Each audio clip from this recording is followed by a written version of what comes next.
Hi ladies, I'm here to talk to you about the top 3 activities that you can do at home to help your PCNS. Now your PCNS is composed of 4 different parts: your respiratory diaphragm, your core muscles, your low back and hips, and your pelvic floor diaphragm. So we have to train all components of that, not just one or the other. One of the best activities you could do at home to help train your respiratory diaphragm is just some deep breathing activities. So breathing in through your nose and then exhaling through your mouth helps expand and contract your diaphragm. So as I go in through the nose, out through the mouth, I get my rib cage to open up and I get my rib cage to contract all at once. So it helps my respiratory diaphragm learn how to control inner abdominal pressure. Now when you do your deep breathing at home, you want to do to about 3 to 5 deep breaths at a time. And to make it a little bit more challenging, you can add in a little bit of a pause. So that means holding your breath for 2 to 5 seconds there, and then going a nice big exhale on the way out. Training that respiratory diaphragm helps establish a neuromuscular connection between all bits of the PCNS.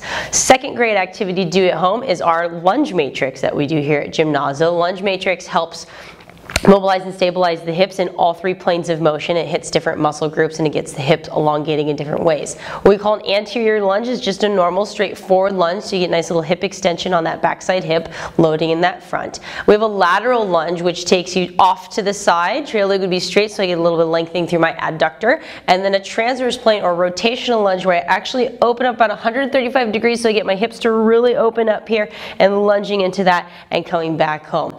You can do a series of lunges where you do 3 to 5 in each plane of motion on each leg, and that helps build great mobility and stability throughout your hips. The last great activity to do for your abdominals, we're going to work against gravity for this one, is in a plank position. So you would actually take to the floor. There's a couple different ways you can do this. You can go from hands and feet, and you can also go from hands and knees, or you can tweak it to the elbows as well. Great activities to do a little what we call contralaterals, opposite hand, opposite foot. So I'm going to reach my left leg out, right arm straight in front, so I get the most lengthening through my core, all the way from that left pinky toe all the way to that right pinky finger. And I would do about 8 to 10 each side for that one.